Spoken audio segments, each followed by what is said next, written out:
இந்த முறை திமுகவுக்கு அது ஒரு பெரிய சவாலாக தான் இருக்கும்னு நினைக்கிறேன். நம்மளுடைய ஆண்டு விழாவில் நான் சாணக்கியோட ஆண்டு விழாவில் நான் கேள்விகள் நிகழ்ச்சி போது நான் சொன்னேன். 2006-11 ஆற்காடு வீராசம் அவர்கள் அதோடைய 10 இறுதிக்கட்டத்தில் ஒருவேளை திராவிட முன்னேற்ற கழகம் ஆட்சி இழக்குமானால் அதற்கு மின்வெட்டு பிரச்சனை முக்கிய காரணமாக இருக்கும்னு சொன்னார். அவர் தான் மின்சாரத்துறை அமைச்சராக இருந்தார்.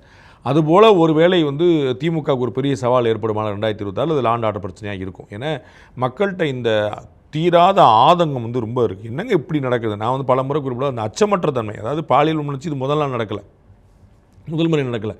ஆனால் பெண்கள் எவ்வளோ வல்னரபிளாக ஆக்கப்படுறாங்க அப்படின்னா, குழந்தை முதல் வயதானவங்க வரைக்கும் யாரும் நடமாட முடியாதுங்கிற நிலைமை. ஒரு 70-72 வயது பெரியவரை தலையில் கல்லை தூக்கி போட்டு கொன்று அந்த வீட்டில் இருந்து 65-68 வயசு பாட்டியை பாலியல் உணர்ச்சி, இதெல்லாம் கற்பனை பண்ண முடியுதானே தெரியல.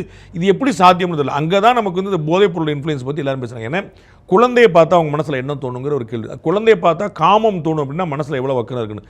ஒரு 68-70 வயசு பாட்டியை பார்த்தா மனசில் ஆக்கோடு வரும்னா அது என்னங்கிற ஒரு கணக்கு இல்லை. நீங்கள் ஏதோ சினிமா பார்த்தீங்க, ஏதோ புகைப்படத்தை பார்த்தீங்க, ஃபோட்டோ பார்த்தீங்கன்னா you can at least understand, even நம்ம நியாயப்படுத்த முடியாது, புரிஞ்சு கொள்ளலாம்.